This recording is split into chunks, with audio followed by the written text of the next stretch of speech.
الحمد لله نحمده ونستعينه ونستغفره ونؤمن به ونتوكل عليه ونعوذ بالله من شرور أنفسنا ومن سيئات أعمالنا من يهده الله فلا مضل له ومن يضلله فلا هادي له ونشهد أن لا إله إلا الله ونشهد أن محمدًا عبده ورسوله أما بعد فقد قال الله تبارك وتعالى في القرآن المجيد والفرقان الحميد أعوذ بالله من الشيطان الرجيم بسم الله الرحمن الرحيم شهر رمضان الذي أنزل فيه القرآن هدى للناس وبينات من الهدى والفرقان صدق الله العظيم وقال النبي صلى الله عليه وسلم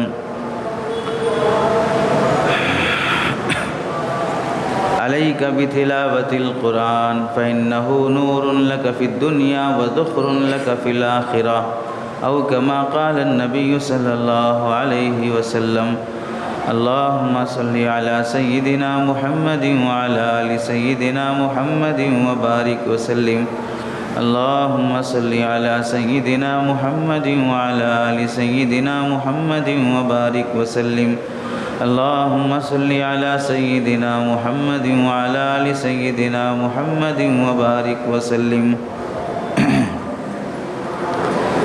میرے محترم عزیزوں، بزرگوں اور دوستوں،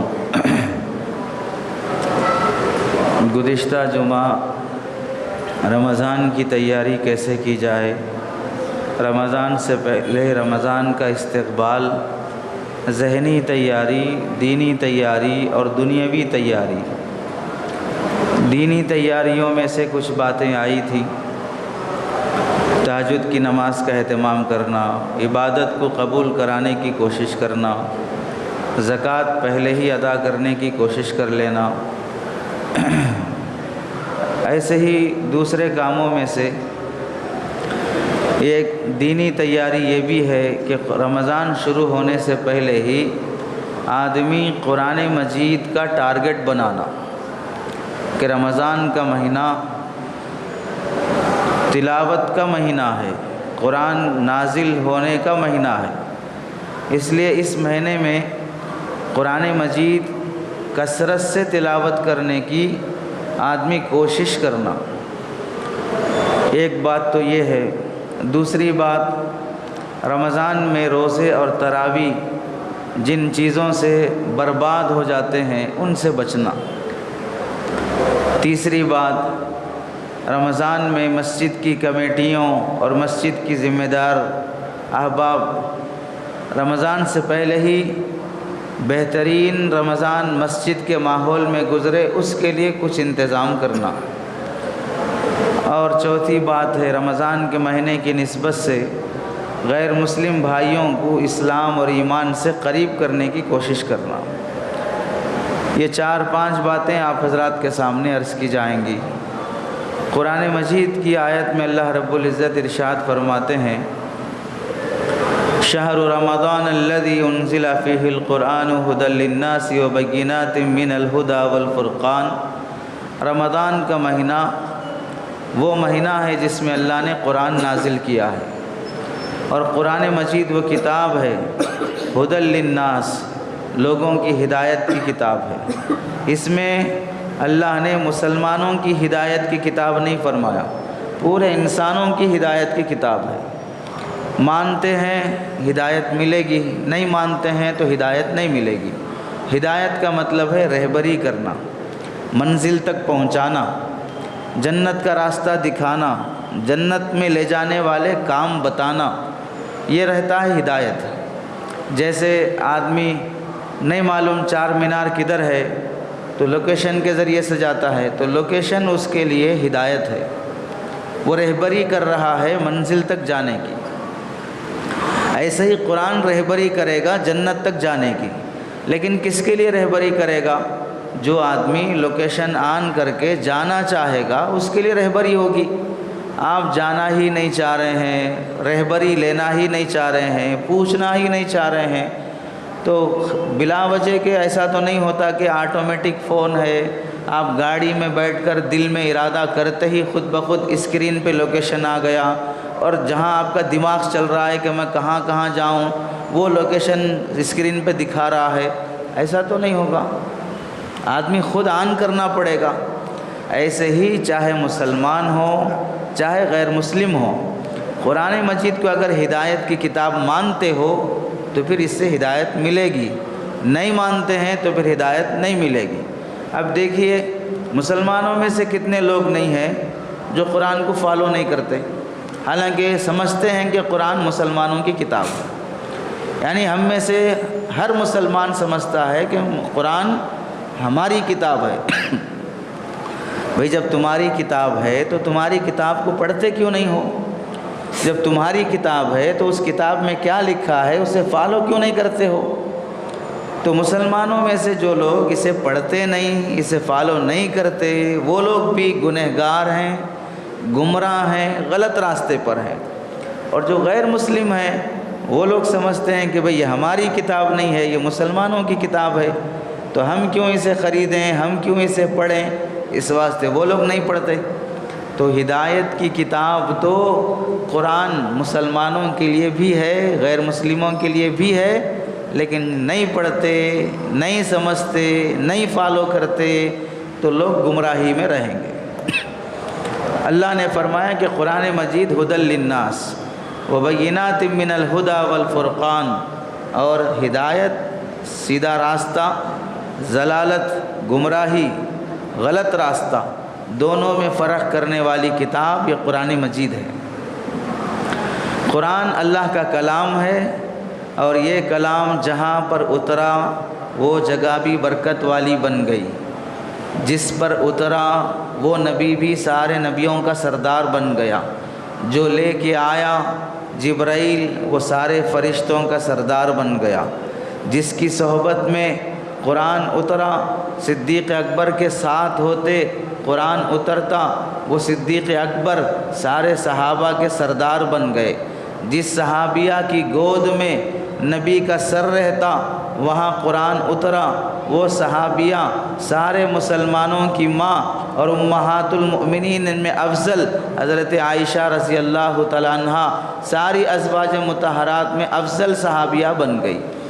قرآن سے جس کی نسبت جڑی اس کی عزت بڑھی، قرآن سے جس کی نسبت جڑی اس کی عزت بڑھی۔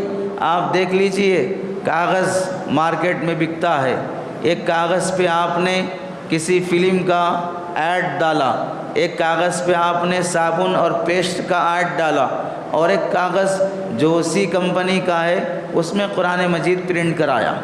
دونوں کاغذ ہیں، ایک کاغذ پہ فلم کا ایڈ ہے اور ایک کاغذ پہ سورہ فاتحہ ایڈ ہے، دونوں میں سے کس کی عزت رہے گی؟ کاغذ دونوں ہیں، لیکن اس پہ جو پرنٹ ہوا ہے اس کی وجہ سے کاغذ کی عزت بڑھ جائے گی۔ اب اسے بغیر وضو کے نہیں چھو سکتے۔ آپ دیکھ لیجئے جو کپڑے آپ پہنے ہیں وہ مارکیٹ سے خرید کے لائے ہیں، اور جو غلاف اور جو جزدان قرآن کو اوپر سے چڑھانے کے لیے لاتے ہیں وہ بھی مارکیٹ میں ملتا ہے، لیکن جزدان کی جیسی عظمت ہوتی ہے ویسے اپنے پہننے کے کپڑوں کی آدمی کے نزدیک عظمت نہیں ہوتی، وہ قرآن سے جڑ گیا۔ اور ایسے ہی جو عام انسان ہے وہ قرآن پڑھتا نہیں ہے، اور قرآن کا حافظ ہے، وہ قرآن پڑھتا ہے، قرآن کو اپنے سینے میں بسایا ہے، تو عام انسانوں کے مقابلے میں اللہ نے اس کی عزت بڑھا دی، اور یہ فرمایا کہ کل قیامت کے دن یہ اپنے خاندان کو جنت میں لے جانے کا ذریعہ بنے گا۔ کیوں یہ مقام ملا؟ قرآن کی نسبت سے ملا، ورنہ کسی کو اس کی خوبصورتی کی وجہ سے، اس کی پرسنالٹی کی وجہ سے، اس کے مال اور دولت کی وجہ سے اللہ تعالیٰ کل قیامت میں یہ عہدہ نہیں دیں گے کہ اس کو شفاعت کا حق دیا جائے، یہ جس کے سر پہ ہاتھ رکھے گا اس کو جنت مل جائے گی۔ ایسا مقام اللہ تعالیٰ خاندانوں کو دیکھ کر نہیں دیتے ہیں، مقام قرآن کی عظمت کی وجہ سے ملتا ہے۔ تو اس لیے یہ مہینہ رمضان کا قرآن کا مہینہ ہے، اللہ نے جس مہینے میں قرآن کو اتارا وہ مہینہ بھی سارے مہینوں میں افضل بن گیا۔ رمضان کے مہینے میں قرآن اترا، 11 مہینوں میں سب سے زیادہ فضیلت رمضان کی ہے۔ قرآن شب قدر میں اترا تو شب قدر تمام راتوں میں افضل ہے، شب قدر کے برابر کوئی رات ہو نہیں سکتی ہے۔ تو اس سے معلوم ہوا قرآن سے رات جڑ جائے وہ شب قدر بن جاتی ہے، قرآن سے مہینہ جڑ جائے وہ رمضان بن جاتا ہے، قرآن سے اگر ایک خاتون جڑ جائے وہ حضرت عائشہ کا مقام پا لیتی ہے، قرآن سے اگر صحابی جڑ جائے تو وہ صدیق اکبر اور صحابی کا مقام پا لیتا ہے، یعنی وہ فضیلت حاصل ہو جاتی ہے۔ قرآن جڑ جانے کی وجہ سے مزید ایک نسبت اس کی برکت سے حاصل ہو جاتی ہے۔ تو اس لیے اپنے آپ کو رمضان کے مہینے میں قرآن سے جوڑنے کی کوشش کرنا چاہیے۔ حضرت عثمان رضی اللہ تعالیٰ عنہ فرماتے ہیں لو ان قلوبنا طہورت، اگر ہمارے دل صاف ہوتے، ہمارے دل گندگیوں سے پاک ہوتے، مشبعت من کلام ربنا، تو پھر ہمارے دل کبھی اللہ کے کلام سے سیراب نہیں ہو پاتے، یعنی جتنا بھی قرآن پڑھتے جاؤ کبھی دل نہیں بھر رہا ہے، جی نہیں بھر رہا ہے، اکتاہٹ نہیں ہے۔ دنیا کے حسین آواز والی عورت یا مرد کے گانے ایک بار اچھے لگتے، 10 بار اچھے لگتے، 40 بار اچھے لگتے، لیکن اس کے بعد اب دوبارہ پھر وہ گانا سننے اب مزہ نہیں آئے گا، دوسرا گانا سنو۔ لیکن قرآن مجید ہماری زبان نہیں ہے، ہم اسے اتنا سمجھ نہیں سکتے، عربی زبان میں ہے۔ آپ جن گانوں سے مزے لیتے ہیں وہ آپ کی زبان کے ہیں۔ اردو جاننے والا ہندی گانوں میں مزے لے گا، تیلگو جاننے والا تیلگو گانوں سے مزے لے گا، انگلش جاننے والا انگریزی گانوں سے مزے لے گا، اپنی زبان کے علاوہ دوسرے گانوں میں مزہ نہیں آتا ہے۔ عربی جاننے والا عربی گانوں میں مزے لے گا، لیکن قرآن مجید ایسا کلام ہے دنیا کی ہر زبان والا قرآن میں مزے لے سکتا ہے۔ وہ قرآن سمجھ میں نہیں آتا کیا پڑھا جا رہا ہے، لیکن قاری صاحب پڑھ رہے ہیں تو آدمی کو ایک لذت محسوس ہوتی ہے۔ حضرت عطا اللہ شاہ بخاری رحمۃ اللہ علیہ کو جیل میں ڈالا گیا تو اتنی بہترین آواز میں تلاوت کرتے تھے کہ جیلر جو قیدیوں کے لیے رکھے جاتے ہیں، جیل کی سلاخوں کے پاس گیٹ کے پاس آ کر وہ گھنٹوں قرآن مجید سنتے رہتا اور اس کی آنکھوں سے بھی آنسو جاری ہو جاتے اور تڑپتے ہوئے کبھی کبھار کہتا کہ عطا اللہ اب بند کر دو، اب اگر اور پڑھتے رہو گے ہمارے سینے پھٹ جائیں گے، اور اگر پڑھتے رہو گے تو ہمارے سینے پھٹ جائیں گے۔ قرآن مجید میں اللہ نے وہ جادو رکھا ہے کہ جس کی جو بھی زبان ہو، یہ عربی زبان میں ہی ہے، پھر بھی پڑھے تو مزہ آتا ہے۔ تو حضرت عثمان فرماتے ہیں شرط یہ ہے ہمارے دل پاک ہوں، دل پاک ہوں گے تو قرآن کی لذت محسوس ہوگی۔ اور پھر فرماتے ہیں وَإِنِّي أَكْرَهُ أَن يَأْتِيَ عَلَيَّ يَوْمٌ لَا أَنظُرُ فِي الْمُصْحَفِ، اور مجھے یہ بات کبھی پسند نہیں ہے کہ میری زندگی میں میرے جیتے جی کوئی دن مجھ پر ایسا آ جائے کہ میں زندہ ہوں اور اس دن میں قرآن نہیں پڑھ سکا، میں زندہ ہوں اور اس دن میں قرآن نہیں پڑھ سکا۔ اللہ مجھے ایسا کوئی دن نہ دکھائے، جب تک زندہ ہوں ہر دن اللہ مجھے قرآن کی توفیق دے، اور جس دن میں زندہ ہوں اور قرآن نہیں دیکھ سکا اور قرآن نہیں پڑھ سکا وہ دن میری زندگی کا آخری دن ہو جائے۔ یہ حدیث الاسماء والصفات علامہ بیہقی نے اپنی کتاب میں نقل کیا ہے، 524 حدیث نمبر ہے۔ چنانچہ دیکھیے حضرت عثمان رضی اللہ تعالیٰ عنہ کے شوق کے نتیجے میں کتابوں میں لکھا ہے حضرت عثمان رضی اللہ تعالیٰ عنہ کی جس دن دنیا سے وفات ہوئی اور شہادت ہوئی تو ان کے ایک غلام ہیں مسلم ابو سعید، ان غلام کا نام ہے مسلم ابو سعید، انہیں حضرت عثمان نے آزاد کر دیا تھا۔ یہ روایت کرتے ہیں کہ جس دن حضرت عثمان کی شہادت ہوئی حضرت عثمان نے 20 غلاموں کو آزاد کیا اور غلام سے کہا کہ شلوار لے کے آؤ، لانے کے بعد شلوار پہنی، نہا دھو کے تازہ ہوئے، پھر کہتے ہیں کہ میں نے جاہلیت کے زمانے میں بھی شلوار نہیں پہنا، اسلام قبول کرنے کے بعد سے اب تک بھی میں نے شلوار نہیں پہنا، صحابہ لنگی پہنا کرتے تھے، تو اب پہلی دن وہ شلوار پہنے اور اس کے بعد کیا فرمانے لگے؟ انی رأیت رسول اللہ صلی اللہ علیہ وسلم البارحۃ فی المنام، میں نے کل رات خواب میں اللہ کے نبی کو دیکھا ہے، وابا بکر و عمر، اور ابو بکر اور عمر کو میں نے خواب میں دیکھا ہے، وہ مجھ سے کہنے لگے اصبر فإنک تفطر عندنا القابلہ، عثمان صبر کر لو، آج کا ایک دن ہے بس، کل تم ہمارے ساتھ افطار کر لینا، کل رات تم ہمارے ساتھ افطار کر لینا۔ یہ کیوں فرمایا؟ حضرت عثمان رضی اللہ تعالیٰ عنہ کو بلوائیوں نے گھر کے اندر محصور کر دیا تھا، گھر سے باہر نکلنے کی اجازت نہیں، گھر میں کھانا نہیں ملتا ہے، پانی تک لینے سے بلوائیوں نے، دشمنوں نے روک دیا۔ حضرت حسن، حضرت علی، یہ دیگر صحابہ پانی پہنچانے کے لیے گئے، بلوائیوں نے تیر مار کر مٹکے توڑ دیے۔ حضرت عثمان مدینے میں مدینے والوں کے لیے لاکھوں روپے ڈال کر کنواں خرید کر مدینے کے مسلمانوں کے لیے پانی فری کر دیا، اسی پانی کو حضرت عثمان کے لیے لوگوں نے بند کر دیا، 3 دن تک حضرت عثمان پیاسے رہے۔ ایسا ظلم حضرت عثمان پر ہوا۔ جس مسجد کو زمین کی ضرورت پڑی، پہلے صدیق اکبر نے خرید کے دیا، بڑھانے کی ضرورت محسوس ہوئی تو سب سے پہلے حضرت عثمان نے اپنے ذاتی پیسے ڈال کر مسجد نبوی کو توسیع کیا، اسی مسجد میں حضرت عثمان کو نماز پڑھنے سے دشمنوں نے روک دیا۔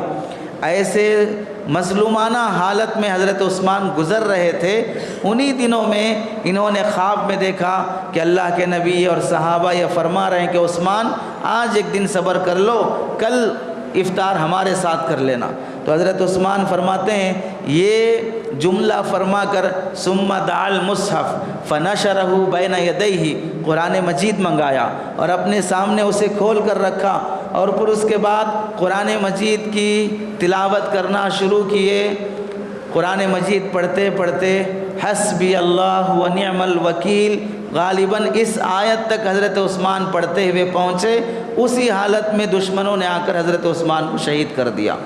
قرآن کی تلاوت جاری تھی اور قرآن کے خون کا خطرہ اس آیت پر گرا جو تلاوت فرما رہے تھے، اور حضرت عثمان کی جو خواہش تھی میری زندگی میں کوئی دن ایسا نہ گزرے میں قرآن دیکھے بغیر گزار لوں، حضرت عثمان کا معمول تھا ایک رکعت میں پورا قرآن ختم کر دیتے تھے، ایک رکعت میں پورا قرآن مجید پڑھ دیتے تھے، ایسا معمول تھا حضرت عثمان رضی اللہ تعالیٰ۔ ہم تو پورے رمضان کے روزانہ کے 20 رکعت تراویح پڑھ کے 27 رمضان کو ختم کرتے ہیں، اور وہ تراویح کے پہلے دن کے ایک ہی رکعت میں قرآن مجید ختم کر دیا کرتے تھے۔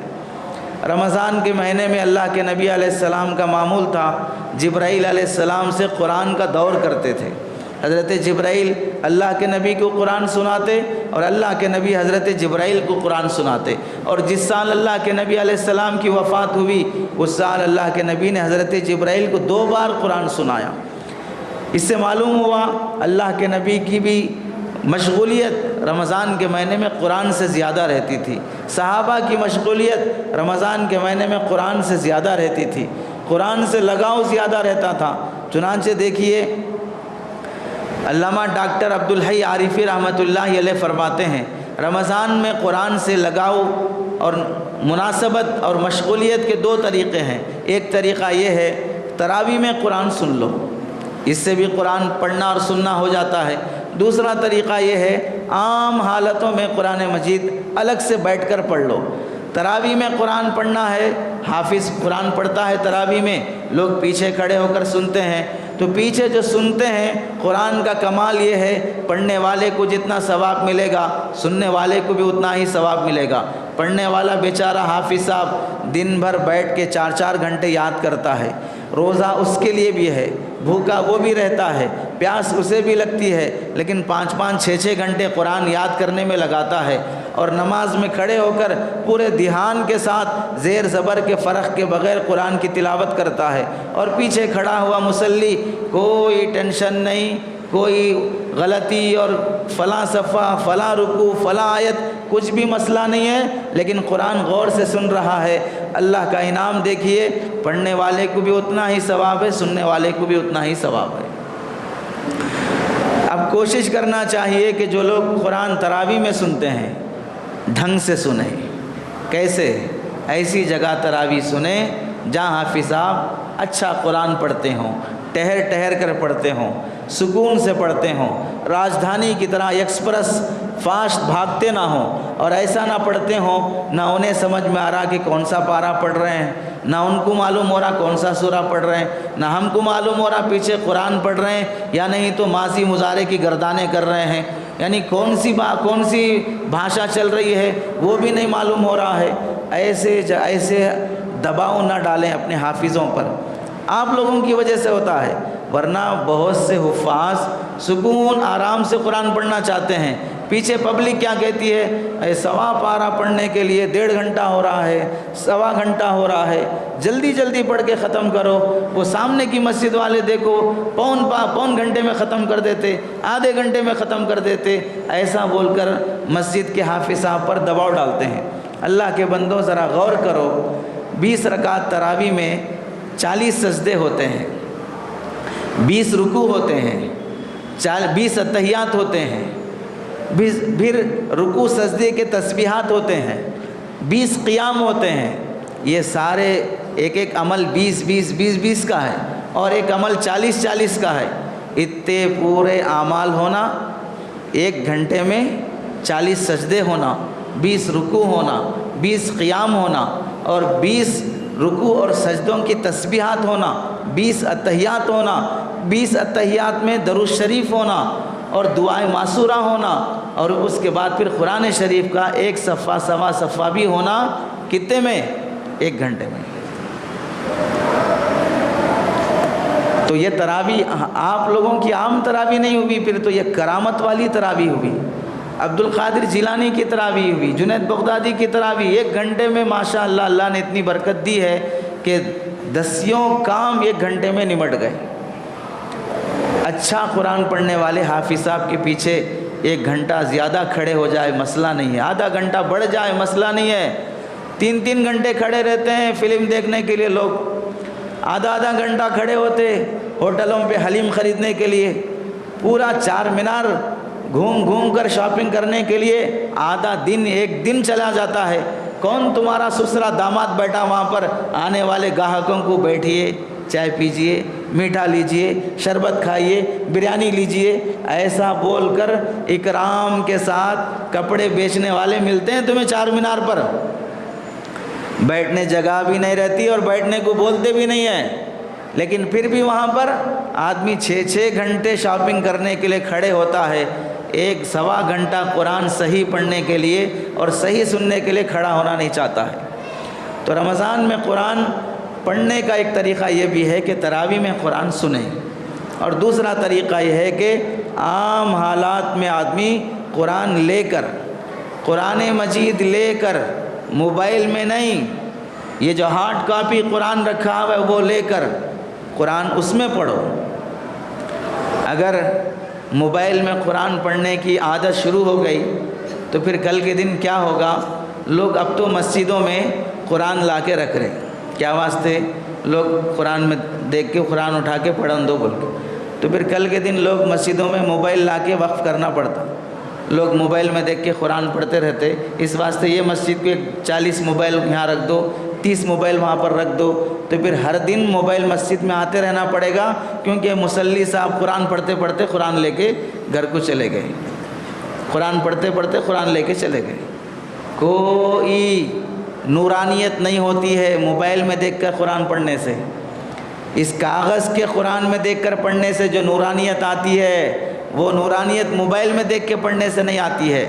ثواب دونوں جگہ مل جائے گا، یہاں دیکھ کے پڑھو وہاں دیکھ کے پڑھو، دیکھے بغیر پڑھو، ثواب مل جائے گا، لیکن نورانیت حاصل نہیں ہوتی ہے موبائل میں دیکھ کے قرآن پڑھنے سے۔ اور بعض بے وقوف وہ بھی ہیں، سفر میں ہیں، ساتھ قرآن نہیں ہے، تب چلو موبائل میں پڑھ لیے، بس میں بیٹھے ہیں، ٹرین میں بیٹھے ہیں، ارے مسجد میں بیٹھے، پہلی صف میں بیٹھے، اتنا ہاتھ بڑھائے تو قرآن مل جاتا، اٹھنا نہیں چاہتے ہیں، اتنا بھاری ہو گیا علاقہ، اٹھنا مشکل ہو گیا ہے، اب وہاں بیٹھے بیٹھے موبائل جیب سے نکال کے پڑھتے رہیں گے، کتنی شرم کی بات ہے۔ خالص جو قرآن مجید ہے، ہم دیکھیں اگر بیمار ہو گئے تو کیا کراتے؟ اسپیشلسٹ کے پاس جاتے ہیں، بھئی فلاں آدمی ENT کا اسپیشلسٹ ہے، آنکھ کا، کان کا، ناک کا، اس کے پاس جا کے دکھائیں گے۔ حالانکہ جو جنرل میڈیسن ہے وہ بھی آنکھ ناک کان کا علاج کر سکتا ہے، لیکن لوگ اسی کے پاس جائیں گے کیونکہ صحیح علاج ہوگا۔ ایسے ہی قرآن، موبائل یہ جنرل ہے، اس میں موبائل بھی ہے، کالنگ بھی ہے، واٹس ایپ بھی ہے، یہ جنرل میڈیسن کی طرح ہے، سب چیزیں مل جائیں گی۔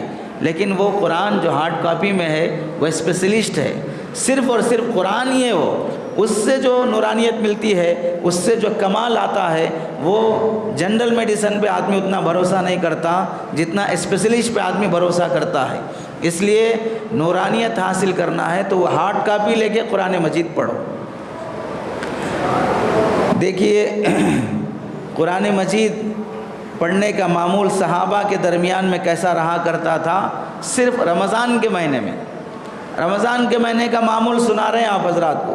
حضرت امام ابو حنیفہ رحمۃ اللہ علیہ قرآن مجید رمضان کے مہینے میں دن میں ایک قرآن پڑھتے، رات میں ایک قرآن پڑھتے اور تراویح میں ایک قرآن ختم کرتے۔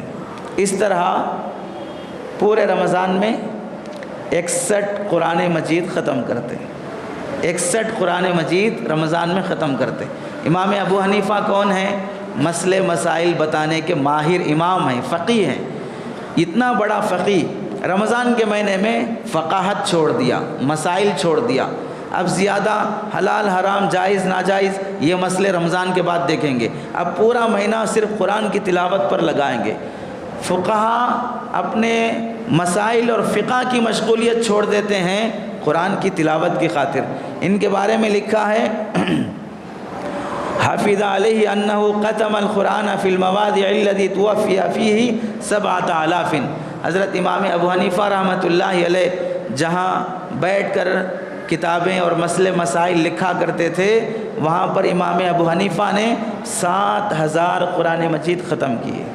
کتنے ہزار؟ 7000 قرآن مجید ختم کیا امام ابو حنیفہ رحمۃ اللہ علیہ نے۔ اور ایسے ہی ایک بڑے امام گزرے ہیں امام مالک رحمۃ اللہ علیہ۔ امام مالک فقیہ بھی ہیں، محدث بھی ہیں، فقیہ بھی ہیں، محدث بھی ہیں، فقہ کے امام بھی ہیں اور موطا مالک کے حدیث کی کتاب کے مصنف بھی ہیں۔ رمضان کے مہینے میں نہ حدیث کا درس دیتے، نہ حدیثوں کے بارے میں بیان فرماتے، نہ مسائل کے بارے میں بیان فرماتے، نہ کوئی کتاب رمضان میں لکھتے، بلکہ پورا رمضان کا مہینہ امام مالک رحمۃ اللہ علیہ قرآن مجید کی تلاوت میں گزار دیتے ہیں۔ تو یہ فقہا رمضان کے مہینے میں حدیثیں چھوڑ دیے، مسائل چھوڑ دیے، یعنی اس کی مشغولیت چھوڑ دیے اور قرآن کی تلاوت میں لگ گئے۔ اور ہم کو کیا بول رہے ہیں؟ ہم کون سے بڑے فقیہ ہیں، کون سے بڑے محدث ہیں، کون سی بڑی دین کی مشغولیتیں ہیں؟ حرام کام چھوڑ کر قرآن کی تلاوت میں لگو بولے تو چھوڑنے تیار نہیں ہیں۔ موبائل چھوڑ کر قرآن کی تلاوت میں لگو تو چھوڑنے تیار نہیں ہیں۔ چبوترے چھوڑ کر قرآن کی تلاوت میں لگو تو اس کے لیے تیار نہیں ہیں۔ اور آپ دیکھیے ایک بزرگ گزرے ہیں مجاہد رحمۃ اللہ علیہ، یہ مفسر بھی ہیں۔ ان کے بارے میں لکھا ہے کان یختم القرآن فی رمضان فیما بین المغرب والعشاء۔ امام نووی نے الاذکار نامی کتاب میں لکھا ہے، جلد نمبر 1 صفحہ نمبر 102۔ کیا لکھا؟ امام مجاہد دن میں روزانہ ایک قرآن مجید رمضان میں ختم کرتے تھے، مغرب سے لے کر عشاء تک۔ کب سے؟ مغرب سے عشاء تک، یہ اتنے درمیان میں ایک قرآن مجید ختم کر دیتے تھے۔ کیسے ختم کرتے تھے؟ مغرب سے عشاء تک کتنا ٹائم رہتا تھا؟ جس کا دماغ خراب ہو گیا ہے اسے سمجھ میں نہیں آتا کیسا ختم کرتے تھے۔ آپ دیکھیے 8 سال کے بچے شراب کیسے پی لیتے ہیں، 9 سال کا بچہ کیسے گانجا استعمال کر لیتا ہے، 11 سال کا بچہ کیسے مرڈر کر دیتا ہے۔ لیکن دنیا میں ہو رہا ہے، تو یہ دنیا دیکھ رہی ہے کہ چھوٹے بچے بڑے بڑے کرائم کر رہے ہیں، تو یہ بڑے بڑے اللہ والے قرآن مجید کی تلاوت نہیں کر سکتے۔ اور اس واقعے پر ہم کو ڈاؤٹ ہو سکتا تھا، لیکن یہ نقل کرنے والے مسلم شریف کے شارح امام نووی رحمۃ اللہ علیہ بڑے محدث گزرے ہیں اور انہوں نے یہ واقعہ نقل کیا ہے۔ اب اس کے بارے میں کوئی انگلی نہیں اٹھا سکتا کہ بھئی یہ ایسے ہی ہے، کون ختم کر سکتا ہے۔ جس کو جس کی دھن لگتی ہے وہ آدمی وہ کر کے دکھا سکتا. آپ مثال کے طور پر تاج محل کون بنایا؟ شاہ جہاں تاج محل بنایا. قیامت تک کے لیے چیلنج ہے مسلمانوں کے لیے بھی اور ہندوستان کے غیر مسلموں کے لیے بھی، ایک تاج محل ویسا بنا کے دکھا دو.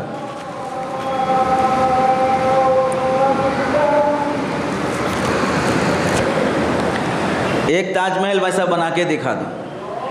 قرآن پڑھنا بھاری ہے نا، بڑی بڑی بلڈنگیں بنانا تو آسان ہے، لیکن ایک شاہ جہاں نے جو تاج محل بنایا ویسا ایک تاج محل بنا کے دکھا دو. یہ چار مینار کس نے بنایا؟ قیامت تک کے لیے چیلنج ہے ہندوستان کے غیر مسلموں کے لیے بھی، ایک ویسا چار مینار بنا کے دکھا دو. ہمارے مسلم حکمران گارے مٹی پر جو کام کیے ہیں اس کا بدل تم پیش نہیں کر سکتے، تو ہمارے مسلم حکمران قرآن حدیث پر جو کام کیے ہیں اس کا بدل تم کیا پیش کر سکتے ہو؟ جو کر دیا ان بزرگوں نے اس کی مثال قیامت تک آنے والے لوگ پیش نہیں کر سکتے ہیں.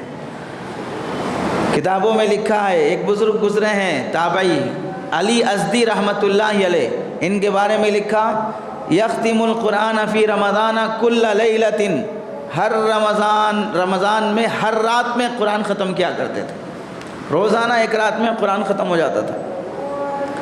اور ایک بڑے محدث گزرے ہیں عمر بن حسین رحمۃ اللہ علیہ، ان کا معمول تھا یستفتح القرآن فی کل لیلۃ، مغرب کی نماز افطار کرنے کے لیے بیٹھتے، افطار کر لے کر مسجد میں آنے تک چلتے ہوئے وضو بنا کر آتے ہوئے الحمدللہ رب العالمین سے سورہ فاتحہ شروع کرتے. مغرب میں، اوابین میں، تراویح میں، عشاء میں، تہجد میں، فجر میں، روز دن بھر معمول رہتا. کل بھی جب افطار کے لیے دسترخوان پر بیٹھتے تو ان کی زبان پر سورہ والناس رہتا تھا، قرآن ختم ہو گیا. افطار کرنے سے پہلے قرآن ختم ہو جاتا، افطار کرنے کے بعد پھر ایک نیا قرآن شروع کرتے، کل پھر افطار کے لیے جب بیٹھتے تو قرآن مکمل ہو جایا کرتا تھا. اور یہ لوگ وہ نہیں تھے دن بھر خالی قرآن پڑھ لے کے بیٹھے، ایسے نہیں تھے. اپنے کاروبار، اپنا کام کاج، بیوی بچے، گھر، ساری ذمہ داریاں پوری کرتے ہوئے یہ احباب قرآن ختم کیا کرتے تھے. چونکہ محبت تھی قرآن سے، اس واسطے فالتو بیٹھے رہنے کے بجائے، ویڈیو گیم میں اور موبائل میں لگنے کے بجائے قرآن میں اپنا وقت لگاتے تھے تو اللہ تعالیٰ ان کی زندگی میں وہ برکت بھی دیا تھا. امام شافعی رحمۃ اللہ علیہ کے متعلق لکھا ہے یختم القرآن فی رمضان 60 ختمتاً، تاریخ مدینہ جلد نمبر 1 صفحہ نمبر 392. امام شافعی رمضان میں 60 قرآن ختم کیا کرتے تھے. امام شافعی کون ہیں؟ وہ بھی فقیہ ہیں. امام مالک فقیہ ہیں، امام ابو حنیفہ فقیہ ہیں. یہ بڑے بڑے فقہا رمضان میں مسئلے مسائل کی مشغولیت چھوڑ کر قرآن میں لگ جاتے ہیں. آپ دیکھیے ایک بزرگ گزرے ہیں بقی ابن مخلد، ان کے بارے میں لکھا انہ کان یختم القرآن کل لیلۃ فی 13 رکعات. رمضان میں 20 رکعت میں ہم لوگ 27 دن تک قرآن ختم کرتے. وہ تراویح میں کھڑے ہونے کے بعد پہلے ہی دن 13 رکعت میں یہ قرآن ختم کر دیتے. 13 رکعت میں ایک قرآن ہو جاتا، اس کے بعد پھر نیا قرآن شروع ہوتا. ایسے ہر دن کی تراویح میں 13 رکعت میں ایک ایک قرآن ختم کرنے کا ان کا معمول تھا. بقی ابن مخلد رحمۃ اللہ علیہ. اور ان کی زندگی کے بارے میں لکھا ہے اپنی زندگی میں انہوں نے اللہ کے راستے میں 70 جہاد کیے ہیں. 70 جہاد انہوں نے کیے ہیں. وحاضر 70 غزوۃ، 70 جہاد میں شریک رہے اور قرآن کی محبت اور قرآن کی تلاوت کا بھی عالم رہا. امام بخاری سب جانتے ہیں، حدیث کے بڑے امام ہیں. ان کا معمول کیا تھا؟ ان کا معمول یہ تھا بخاری شریف کے مصنف ہیں، محدث ہیں، محدثین کے امام ہیں. تراویح خود پڑھاتے تھے. ایک رکعت میں 20 آیتیں پڑھتے. 20 آیتوں سے تراویح میں قرآن مجید ختم کرنے کا معمول تھا. جماعت کے ساتھ امام بن کر پڑھاتے تھے. جب 20 رکعت تراویح ہو گئی، الگ سے پھر نفلوں میں کھڑے ہو کر 10 پارے نفل نماز میں پڑھتے تھے. 3 دن میں قرآن ختم کرتے تھے. پھر دن میں روزانہ قرآن مجید ختم کرنے کا معمول تھا.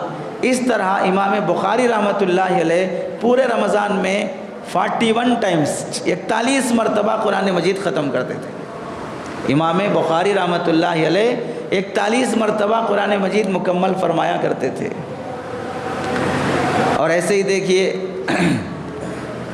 زبیر بن محمد رحمۃ اللہ علیہ ایک محدث گزرے ہیں، ان کے بارے میں ان کے بیٹے لکھتے ہیں ہمارے والد کا معمول یہ تھا 24 گھنٹے میں پورے گھر والوں کو 3 ٹائم جمع کرتے گھر میں، آ جاؤ سب لوگ بیٹھو یہاں پر، بیٹھنے کے بعد سب کے ساتھ دعا کرتے۔ بچے پوچھتے ابو یہ کون سی دعا ہے، کیا واسطے جمع کریں ہم کو؟ تو بولتے بیٹا میرا قرآن ختم ہو گیا ہے اور ختم قرآن پہ اللہ دعا قبول کرتے ہیں، اس واسطے تم سب کو جمع کر لیا۔ ہو گیا 24 گھنٹے میں ایک بار جمع کر لی، پھر ایک 8 گھنٹے گزرے کہ نہیں گزرے، پھر بچوں کو بیوی کو سب کو بلاتے آ جاؤ سب آ جاؤ دعا ہو رہی ہے، پھر بٹھاتے پھر دعا کرتے، پھر بچے پوچھتے ابو کیا واسطے جمع کرے، نہیں پھر اور ایک قرآن ختم ہو گیا ہے، پھر 8 گھنٹے کے بعد پھر بلاتے پھر جمع کرتے پھر دعا کرتے، بچے پوچھتے کیا ہوا، نہیں اور ایک قرآن ختم ہوا ہے۔ اس طرح دن میں 3 قرآن ختم کرتے، ہر قرآن کی ختم پر بچوں اور بیوی کو ساتھ لے کر دعا کرتے، پورے رمضان میں 90 قرآن مجید پڑھتے تھے، پورے رمضان میں 90 قرآن مجید پڑھا کرتے تھے زبیر بن محمد رحمۃ اللہ علیہ۔ یہ تو بزرگوں کے ہو گئے، بادشاہ شان شوکت سے عیاشی سے مزے سے جینے والے، ان کے بارے میں بھی لکھا ہے کہ وہ لوگ بھی رمضان کے مہینے میں اپنی عیاشی چھوڑ دیتے، سیاسی چال چھوڑ دیتے، قرآن کی تلاوت میں لگ جاتے۔ چنانچہ ایک بادشاہ ولید بن عبد الملک، اس کے بارے میں لکھا ہے کہ وہ 3 دن میں قرآن ختم کرنے کا اہتمام کرتا تھا اور رمضان میں 17 قرآن مجید ختم کرتا تھا۔ کون؟ معمولی آدمی نہیں ہے، بادشاہ ہے۔ 17 قرآن مجید وہ رمضان میں ختم کرنے کا اس کا معمول تھا۔ اور دیگر علماء کے بارے میں لکھا ہے، ایک بزرگ گزرے ہیں ابو بکر بن عیاش رحمۃ اللہ علیہ، ان کا معمول کیا لکھا؟ مکث نحو 40 سنة یختم القرآن فی کل یوم ولیلۃ مرۃ۔ 40 سال ان کا معمول تھا کہ روزانہ ایک قرآن ختم کرنا۔ کتنے سال؟ 40 سال تک یہ معمول تھا، روزانہ ایک قرآن ختم کرنا۔ 40 سال تک، ایک سال میں کتنے دن ہوتے؟ 365 دن، اور 40 سال کو 365 سے ضرب دو، 16,400 قرآن ہوتے، 16,400 قرآن۔ پھر اس کے بعد جب ان کا انتقال ہونے لگا، بیٹا ان کے سرہانے بیٹھ کے رو رہا تھا، ابو کا انتقال ہو رہا ہے، تو انہوں نے اپنے بیٹے کو نصیحت کیا، بیٹا میرے کمرے میں جہاں میں رہا کرتا تھا اللہ کے واسطے وہاں کبھی گناہ نہ کرنا۔ کیوں؟ کہنے لگے بیٹا میں نے اپنے کمرے میں 24,000 قرآن مجید ختم کیے ہیں، اپنے کمرے میں نے 24,000 قرآن مجید ختم کیے ہیں۔ موت کے وقت ان لوگوں کی فخر اور عزت کا ذریعہ یہ ہوتا تھا کہ ہم وہاں پر 24,000 قرآن مجید ختم کیے۔ اور آپ دیکھیے ثابت بنانی رحمۃ اللہ علیہ ایک بزرگ گزرے ہیں، وہ اپنی بیٹی کو کہنے لگے جب ان کا انتقال ہونے لگا، ما ترکت الجامعہ، جامع مسجد، بڑی مسجد جس کے 10 ستون تھے، میں نے جامع مسجد کا کوئی پلر اور ستون ایسا نہیں چھوڑا جہاں پر میں نے قرآن مجید ختم نہ کیا ہوں، الا ما ختمت عندها وما بکیت عندها، جہاں میں نے قرآن نہ ختم کیا ہو اور وہاں پر رویا نہ ہو، ایسا کوئی پلر نہیں ہے۔ آج یہ ستون کے پاس بیٹھ کے قرآن ختم کرنا، کل وہ ستون کے پاس بیٹھ کے ختم کرنا، ان کا شوق رہتا تھا۔ زمین کے یہ حصے کل قیامت کے دن اللہ کے سامنے گواہی دیں گے کہ یہاں یہ بندہ بیٹھ کے نماز پڑھا ہے، قرآن پڑھا ہے۔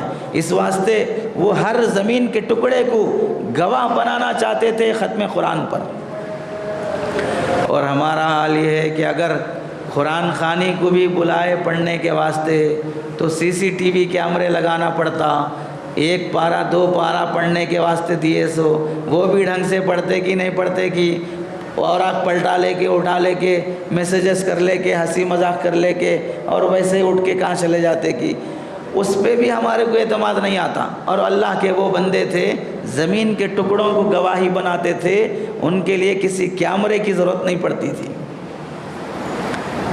حضرت ایک بزرگ گزرے ہیں ناصر الدین بستی رحمۃ اللہ علیہ، بہت کثرت سے قرآن پڑھنے کا معمول تھا۔ بڑھاپے میں ان کو ایک بیماری آ گئی، سکتے کی بیماری۔ سکتے کی بیماری میں آدمی کا پورا بدن ایسا ہو جاتا ہے گویا کہ اب مر گئے، کچھ بھی ہاتھ حرکت نہیں ہوتی، سانس بھی نہیں چلتی۔ رشتہ دار یہ سمجھے مر گئے ہیں، نہلا دھلا کے لے جا کے دفن کر دیے۔ دفن کرنے کے بعد خبر کی گرمی سے اب ان کے اندر وہ بیماری ختم ہوئی۔ خبر میں اٹھ کے دیکھے تو چاروں طرف سے پیاک ہے، کفن کے اندر ہے۔ پریشان نہیں ہوئے، موت تو ہر ایک کسی کو ہر ایک کو آنی ہے۔ کفن ہٹا کر قبر میں بیٹھ کے اب پریشان ہے کہ بھائی کون باہر کیسے نکلنا، اوپر مٹی پڑی ہوئی ہے۔ انہیں یاد آیا سورہ یاسین پڑھنے سے اللہ مصیبتیں دور کرتے ہیں، تو وہیں بیٹھ کر سورہ یاسین پڑھنا شروع کیے۔ 1 بار 2 بار 3 بار 4 بار 35 بار سورہ یاسین پڑھے۔ کچھ بھی انتظام نہیں ہوا قبر سے نکلنے کا، ہوتے ہوتے ہوتے 39 پڑھ لیے۔ اب 40ویں یاسین پڑھنے جب شروع کیے تو اوپر سے کھودنے کی آواز آنے لگی۔ تو اب یہ 40ویں یاسین بیٹھ کے پوری مکمل کیے، پوری قبر کھود دی گئی۔ پتہ چلا کہ کھودنے والا کفن چرانے کی نیت سے قبر کھودا تھا۔ اب جو قبر کھودا یہ کفن کے اندر سے زندے نکلے، یہ زندہ باہر آئے، وہ مردہ قبر میں گیا، وہیں اس کو دفنا کے وہ باہر نکل گئے۔ افسوس بھی کرنے لگے کہ میں پہلے ہی کچھ حرکت کر دیتا تو بیچارہ آدھی قبر کھود کے بھی چھوڑ کے چلا گیا تو میں آدھی نکال لے کے باہر آ جا سکتا تھا۔ میرے صبر نے اس کی جان لے لی، میرے صبر نے اس کی جان لے لی۔ تو آپ اندازہ کیجئے قبر میں رہ کر بھی آدمی مصیبت سے بچنے کے لیے سورہ یاسین کا سہارا لیتا ہے، قرآن کا سہارا لیتا ہے۔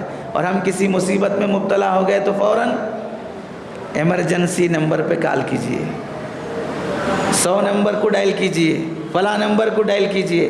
دنیا اور دنیا کے لوگ فوراً دماغ میں آئیں گے، لیکن اللہ اور قرآن کبھی ہمارے دماغ میں نہیں آتا ہے کہ ان کے ذریعے سے ہم اللہ کے اس مدد سے مصیبت سے نجات پا سکیں۔ اس کے ساتھ دیکھیے ایک بہت زبردست واقعہ جہان دیدہ میں حضرت مفتی تقی عثمانی صاحب دامت برکاتہم نے صفحہ نمبر 338 پر لکھا ہے۔ کیا واقعہ ہے؟ جب سلطان محمد فاتح استنبول کو جب انہوں نے فتح کیا، فتح کرنے کے بعد استنبول کے ایک توپ کاپے سرائے جگہ کا نام ہے، توپ کاپے سرائے، وہاں پر انہوں نے ایک شاندار کمرہ بنایا۔ اس کمرے میں استنبول میں انہوں نے اللہ کے نبی علیہ السلام کے بال مبارک، پگڑی، عصا، جو اس طرح کے تبرکات تھے وہ وہاں پر انہوں نے جمع کیا۔ جمع کرنے کے بعد اس کمرے میں خود جھاڑو دیتے، بادشاہ ہے، اس کمرے میں خود جھاڑو دیتا، صاف صفائی کرتا، اور وہاں پر اس کمرے میں جہاں پر انہوں نے تبرکات رکھے تھے حافظ صاحبوں کو، 30 حافظ صاحب، 40 حافظ صاحب، ان کو اس کمرے کے اندر ڈیوٹی لگا دی۔ 8 گھنٹے کی ڈیوٹی آپ کی، 8 گھنٹے یہاں اللہ کے نبی کے تبرکات ہیں، بیٹھ کے قرآن پڑھتے رہنا۔ 8 گھنٹے ہوتے ہی دوسری جماعت آنا، 8 گھنٹے قرآن کی تلاوت کرنا، وہ ہوتے ہی تیسری جماعت آنا۔ 24 گھنٹوں میں سے ایک لمحہ بھی ایسا خالی نہیں رہنا جہاں پر یہاں تلاوت سے خالی ہو۔ ایسا معمول بنا کر انہوں نے 400 سال قرآن مجید ایک جگہ پر تلاوت کا نظام بنایا۔ جب تک ان لوگوں کی سلطنت زندہ رہی 400 سال تک قرآن مجید اس کمرے میں 24 گھنٹے پڑھا جاتا رہا۔ 400 سال تک 24 گھنٹے اس کمرے میں جہاں پر نبی کے تبرکات رکھے تھے قرآن مجید پابندی سے پڑھا جاتا رہا۔ تو آپ غور کیجئے، محدثین بھی قرآن کی تلاوت کرتے ہیں، فقہا بھی تلاوت کرتے ہیں، بادشاہ بھی کرتے ہیں، عورتیں بھی کرتے ہیں، ان کے بھی واقعات ہیں۔ رمضان کے مہینے میں قرآن سے ایسا لگاؤ ہو جاتا ہے۔ ایک اللہ کے بندے کے بارے میں لکھا، جاہل تھا، قرآن پڑھنا نہیں آتا تھا، تو اب بڑھاپے کی عمر میں سیکھے گا بھی کیسے کہ قرآن پڑھنے کے لیے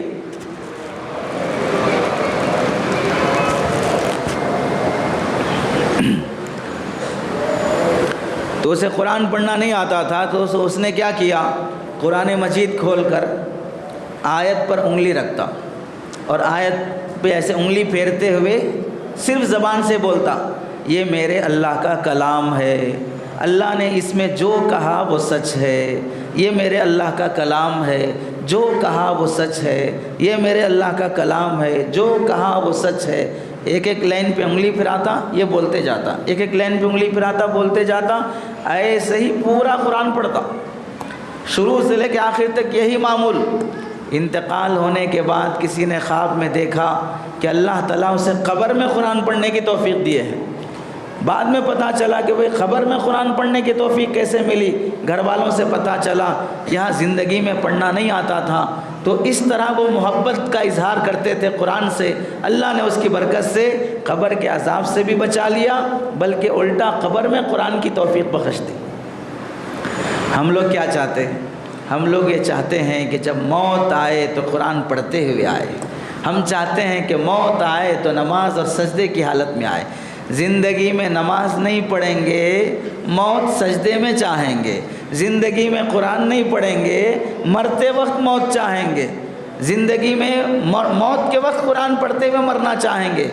حالانکہ اصول یہ ہے جیسے جیو گے ویسے مرو گے، قرآن کی محبت میں جیو گے تو قرآن کی محبت میں مرو گے۔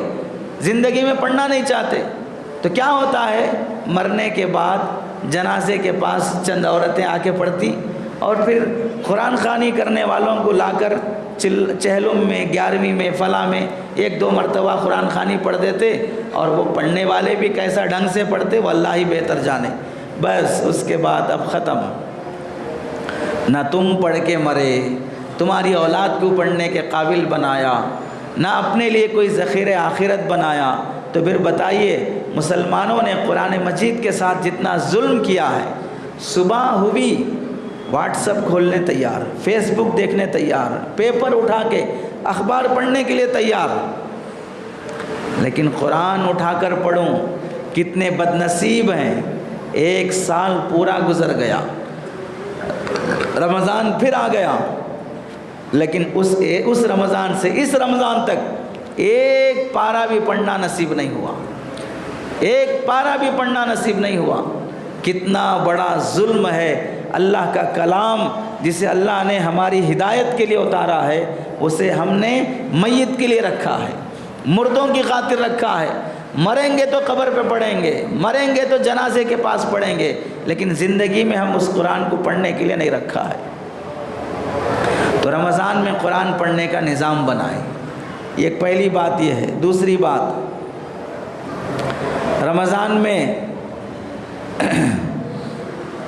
مسجد کی کمیٹیاں رمضان آنے سے پہلے چونا، پالش اور پنکھے، لائٹ سب کا انتظام کرتی ہیں مصلیوں کے لیے، روزے داروں کے لیے۔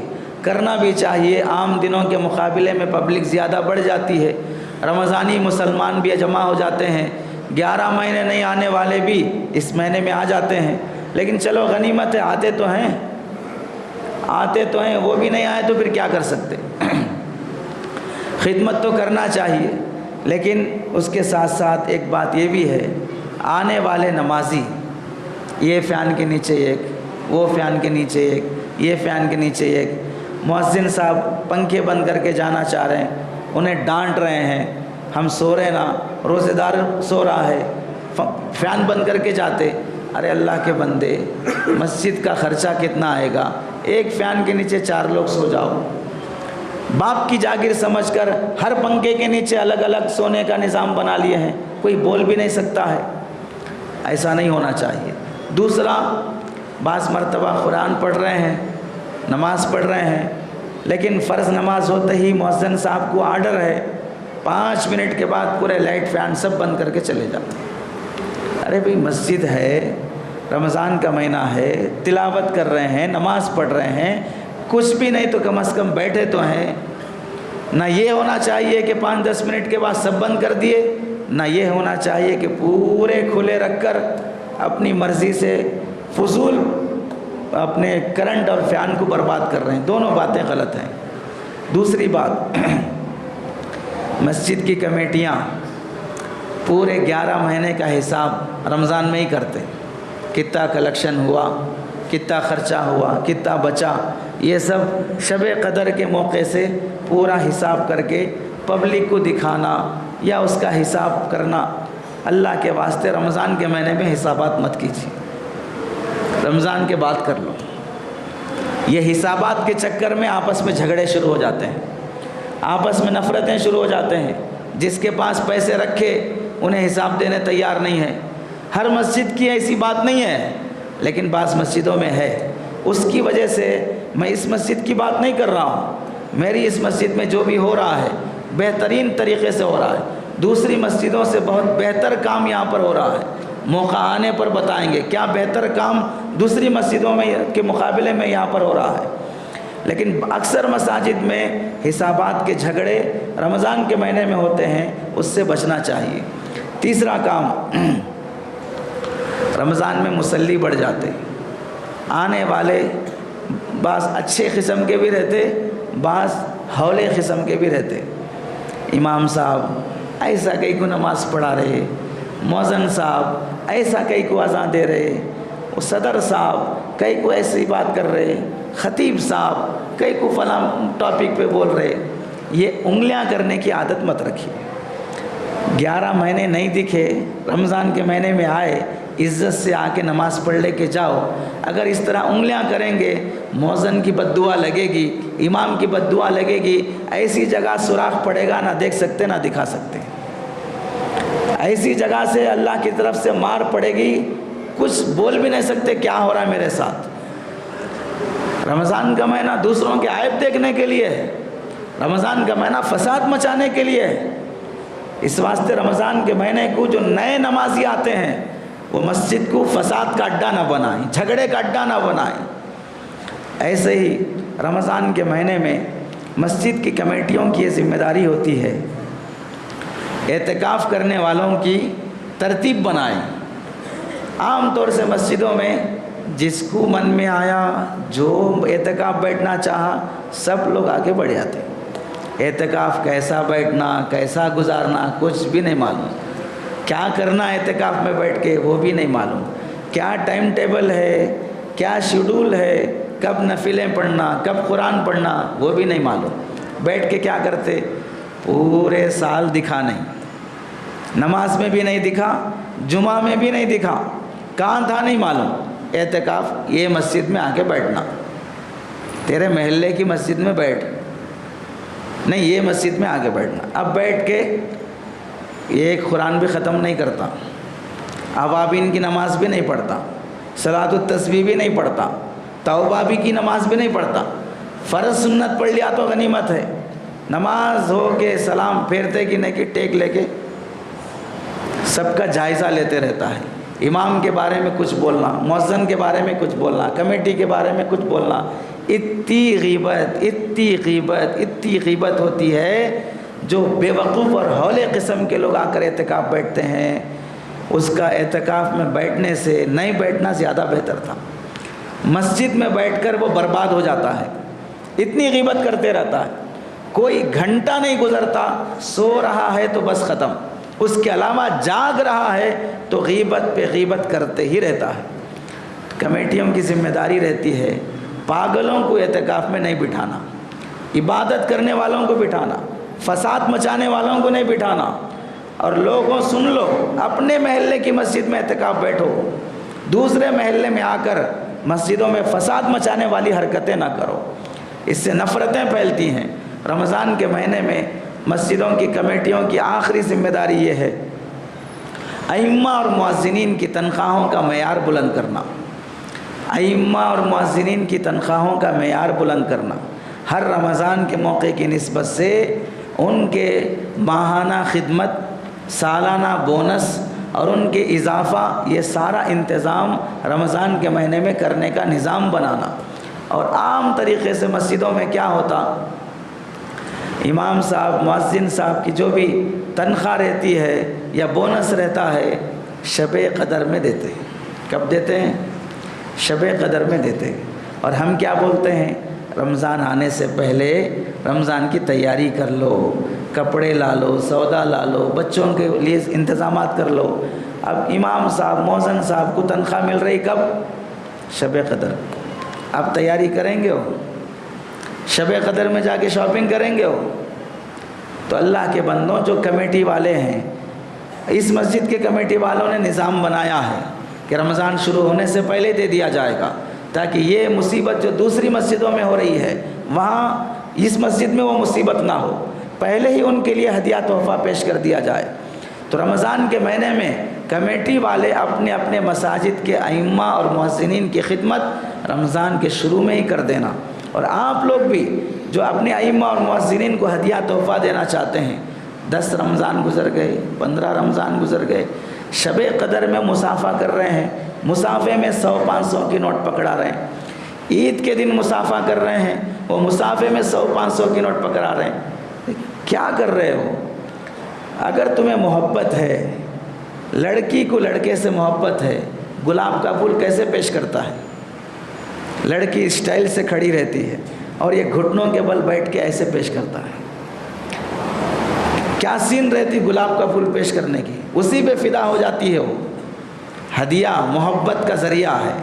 تو اپنے امام اور خطیب یا مؤذن جس کو بھی تم ہدیہ پیش کرتے ہو، محبت کا انداز ہو، ہاتھ میں مسافے میں ایسے دبا کر چپکا کر ایسے پیش کر رہے ہیں، ایسا معلوم ہو رہا ہے کہ امام صاحب رشوت لے رہے ہیں، اس واسطے ایسے مٹھی بند کر کے دے رہے ہیں۔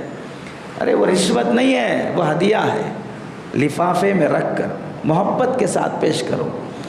ہمیں بعض مرتبہ ایسے مٹھی بند کر کے جو دیتے ہیں شرمندگی ہوتی لیتے ہوئے، کیوں؟ لوگ سمجھتے رہتے وہ مٹھی بند کر کے دے رہے تو کتنا دے رہے گی، کتنا دے رہے گی بول کے سوچتے رہتے۔ وہ 500 کی نوٹ ہی رہتی ہو، 200 کی نوٹ رہتی ہو، اس سے کم زیادہ سے مطلب نہیں ہے، محبت ہے۔ جس کو جیسی محبت ہے وہ اظہار محبت کر رہا ہے، لیکن یہ ہولوں کا دماغ ہے، وہ دیکھتے رہتے ہیں مٹھی میں کتنا ہے کہ دیکھنا بول کے۔ اس واسطے اگر آپ دیتے ہوئے لفافے میں رکھ کر پیش کریں تو ان بے شرموں کو شرم آئے گی، مجھ سے جو ہو سکتا ہے، میں وہ امام کی خدمت کر رہا ہوں، تجھے شرم آنی چاہیے، تو دیکھتے ہوئے تماشائی بن رہا ہے لیکن خدمت کی توفیق تجھے نصیب نہیں ہے۔ اللہ سے دعا ہے کہ اللہ عمل کی توفیق نصیب فرمائے، آمین۔ وآخر دعوانا الحمدللہ رب العالمین۔ ابھی تک آپ نے مفتی احمد اللہ آفیشیل چینل کو سبسکرائب نہیں کیا ہے تو سبسکرائب کر لیں اور بیل آئیکن کو پریس کر دیں تاکہ ہمارے ہر نیو ویڈیو کی نوٹیفیکیشن آپ کو جلد سے جلد مل جائے۔ جزاک اللہ۔